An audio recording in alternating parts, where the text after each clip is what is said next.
Hello, seventh grade Grizzly families. Today, I want to go over checkpoints in Summit with you.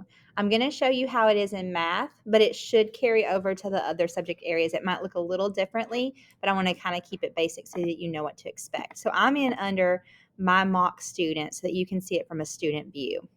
As always, have your student check the announcements page for things like agenda, videos, that kind of stuff. When they click on their year page, you should see colors start to pop up. So if they have green, like on this one, I have completed this student has completed these PFAs.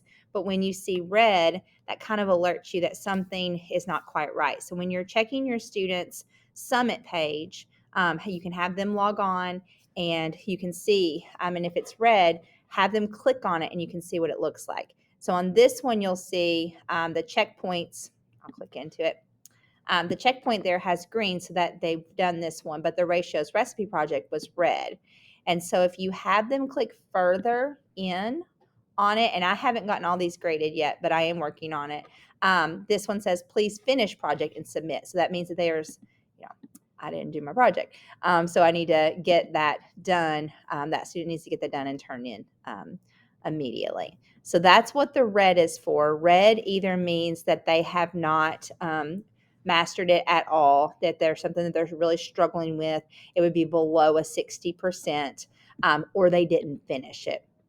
So on this one, it was returned for revisions, which means that they needed to, go back and finish it. I want to show you this one. The unit that we're in currently is the proportional relationships unit. And I want to show you what these different colors look like. You see yellow on this one, green, and red. And so on the yellow one, when I click on it, it says review feedback. And in this particular case, the student got a SMART score of 70 to 79, which would be 4 out of the 5 points. For math, when I assign IXLs, I expect the students to get a SMART score of 80 or better to receive their full credit.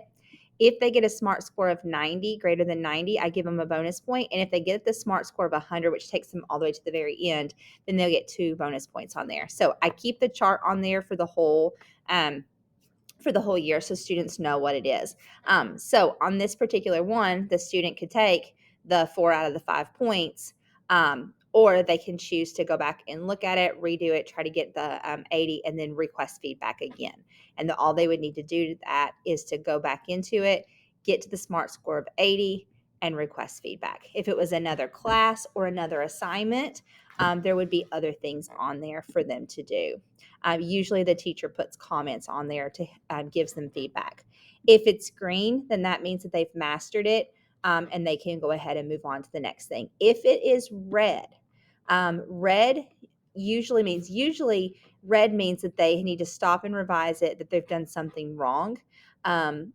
There is a different color, and I'll show you what that one is in a second. So in this particular one, there's some things that they didn't work on here. Generally, what I will do is I will highlight the areas that they need to work on or the areas that they got incorrect to kind of cue them into what they need to do. The other color that you might see is gray, and gray means that they need to finish it. And so if they didn't do that and it pops up gray there, that means that they need to finish. But when the teacher starts putting in feedback, you'll see the new feedback. You can have your student log on and you can look in and see what those are. I'm trying to think of anything else as far as the checkpoints goes. But yeah, once you hover over it, you can kind of see one red checkpoint will make the whole thing red. Just because it's an alert thing. So if you see the whole thing is red, it's because there's just one until that line passes. Once the blue line, this is the pacing line. This tells you where our students should be at this point. And once the line passes the proportional relationships, depending on how they do on their final product, will turn it red or green. If they get greater than, I think it's 70%. If they get greater than 70% on their final product, their end of unit assessment, then it'll turn it green. If they get between a 60 and a 70%, it'll make it yellow. And if they get less than a 60%, it'll stay red and they have to redo it. So I hope that answers questions on checkpoints. please reach out if you have any other questions on Summit, and I'll gladly answer those. Have a great day.